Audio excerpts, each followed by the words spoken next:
Pernah kebayang nggak gimana ceritanya? Seseorang yang awalnya cuma buronan utang, sembunyi-sembunyi ketakutan, tiba-tiba bisa jadi raja paling kejam dalam sejarah. Bahkan sampai berani ngaku sebagai Tuhan. Ini dia kisah di balik layar Fir'aun. Sebuah perjalanan dari titik paling rendah menuju kekuasaan absolut. Yuk, kita bedah bareng-bareng. Kalimat ini benar-benar merangkum semuanya ya. Sebelum ada istana mega, singgasana emas, yang ada tuh cuma kemiskinan, rasa malu, dan pelarian. Gimana caranya seorang buronan bisa berubah jadi Firaun yang kita semua kenal? Nah, misteri ini ternyata dimulai jauh dari masa mudanya. Jauh sebelum dia punya kekuasaan apapun, bibit-bibit kekejamannya itu ternyata udah ada. Di bagian pertama ini, kita bakal lihat masa mudanya yang penuh masalah. Disinilah sifat aslinya pertama kali muncul, dan ya menghancurkan semua yang ada di sekitarnya. Bahkan namanya sendiri itu lahir dari konflik, jadi nama aslinya itu Aun.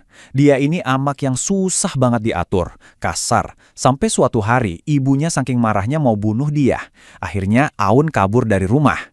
Nah setelah kejadian itu, ibunya sering ngomong Faraun, yang artinya Aun telah lari. Sebuah nama yang lahir dari pelarian yang nantinya bakal mengguncang dunia. Oke, setelah kabur dari rumah, dia akhirnya dapat kerjaan. Jadi pembantu penjual sayur. Awalnya sih kelihatannya rajin, pekerja keras. Tapi nggak butuh waktu lama, sifat aslinya keluar. Dia bentak-bentak pelanggan, marahin orang yang nawar, bahkan ngusir anak-anak. Mukanya yang judes dan sikapnya yang kasar itu bikin semua pembeli takut dan kabur. Hasilnya, tentu aja bisnisnya bangkrut dan dia dipecat.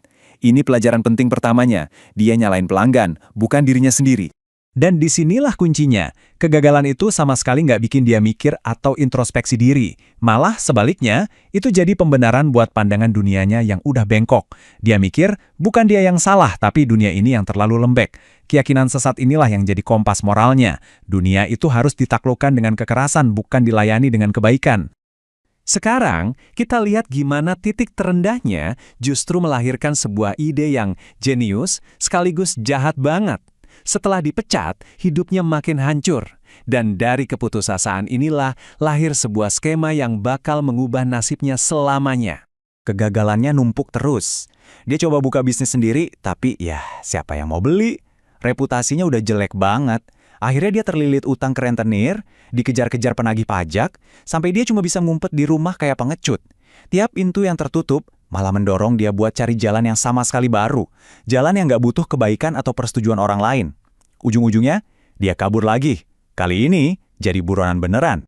Di tengah pelariannya, dalam kondisi paling putus asa, otaknya terus mikir. Dia harus cari cara dapat uang, cara yang mustahil gagal. Lalu muncullah satu pertanyaan sederhana tapi mengerikan di kepalanya. Di mana caranya kita memajaki sesuatu yang sama sekali nggak bisa ditolak oleh siapapun?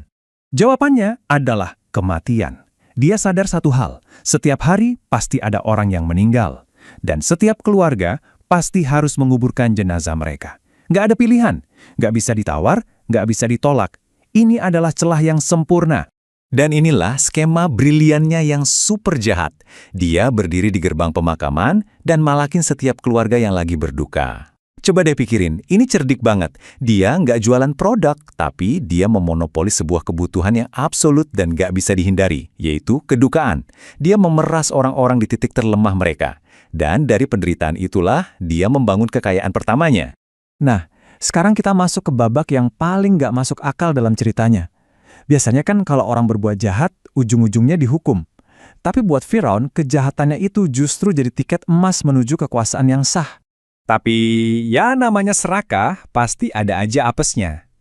Suatu hari, dia bikin kesalahan fatal. Dia coba malakin rombongan keluarga kerajaan yang mau menguburkan kerabatnya. Ya jelas saja, dia langsung ditangkap, dijebloskan ke penjara. Seharusnya, disinilah ceritanya tamat. Tapi yang terjadi justru sebaliknya. Para pejabat istana nggak ngelihat dia sebagai kriminal, tapi sebagai aset yang berguna. Kekejamannya bukan lagi aib, tapi sebuah keahlian. Dan ini nunjukin sebuah kebenaran yang mengerikan. Kadang sistem itu nggak menghukum kejahatan, tapi malah merekrutnya. Dia nggak cuma dibebasin, dia malah diangkat jadi kepala pemungut pajak kuburan resmi negara. Penjahat sekarang jadi pejabat. Dengan jabatan resmi di tangan, Firaun sekarang siap buat langkah terakhirnya. Bagian ini bakal nunjukin gimana dia dengan liciknya membangun sebuah tahta di atas lautan penipuan dan tragedi nasional. Nggak lama kemudian, Mesir dilanda wabah penyakit yang mematikan. Kematian terjadi di mana-mana. Buat Firaun, ini bukan tragedi, ini adalah peluang emas. Dia bohong ke semua orang, bilang kalau raja memerintahkan kenaikan pajak kuburan khusus buat korban wabah. Dia naikin tarifnya dari 1 koin emas jadi 2. Praktis, pendapatannya jadi 2 kali lipat dari penderitaan massal. Dan inilah puncak dari semua tipu muslihatnya. Uang hasil meras orang susah itu dia bawa ke hadapan raja. Tapi dia nggak bilang itu uang pajak. Dia bilang itu adalah sumbangan pribadinya untuk melunasi pajak rakyat miskin selama 2 tahun ke depan. Ini manipulasi citra tingkat dewa. Dia pakai uang hasil kejahatan buat beli reputasi sebagai pahlawan. Rencananya berjalan sempurna. Raja terkesan banget dan rakyat memuji-muji dia sebagai pahlawan dermawan. Jadi, pas raja yang tua meninggal, siapa coba yang paling diingat sama dewan istana? Ya jelas Firaun, si dermawan. Berkat citra palsu yang dia bangun dengan sangat cerdik, mereka semua setuju buat mengangkat dia jadi Raja Mesir yang baru. Begitu mahkota ada di kepalanya, topengnya langsung dilepas. Firaun gak perlu pura-pura baik lagi. Sifat aslinya yang udah lama terpendam akhirnya keluar semua. Dan Mesir pun akan segera merasakan kekejaman yang sesungguhnya. Perintah-perintah pertamanya langsung menunjukkan belangnya. Dia angkat Haman, komplotannya, jadi Perdana Menteri. Dia melarang semua bentuk sedekah. Dia paksa rakyat menyembah patung. Dia naikin pajak gila-gilaan. Dan puncaknya, dia menyatakan dirinya sebagai Tuhan. Setiap aturan ini adalah cara dia menghancurkan moral dan empati. Penipu itu kini resmi menjadi seorang tiran. Kekuasaan yang absolut membuatnya jadi paranoid. Suatu malam, dia mimpi melihat api dari kaum Bani Israel yang membakar seluruh kerajaannya. Para peramal bilang itu pertanda bahwa akan lahir seorang anak laki-laki yang suatu saat nanti bakal menghancurkan tahtanya. Mimpi inilah yang memicu tindakan yang paling terkenal, perintah untuk membunuh setiap bayi laki-laki yang baru lahir. Kisah Firaun ini jadi pengingat yang kuat buat kita semua.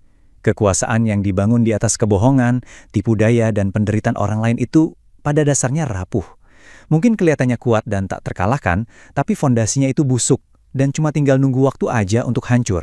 Nah, ini meninggalkan kita dengan satu pertanyaan penting. Firaun tuh jelas jahat, nggak diragukan lagi. Tapi, kita juga lihat gimana sistem justru memberinya penghargaan atas kekejamannya, mengangkat dia dari penjahat jalanan jadi pejabat tinggi. Jadi siapa penjahat yang sebenarnya? Apakah orang yang licik memanfaatkan sistem, atau sistem itu sendiri yang memang membiarkan orang seperti itu naik ke puncak kekuasaan? Coba deh kita renungkan.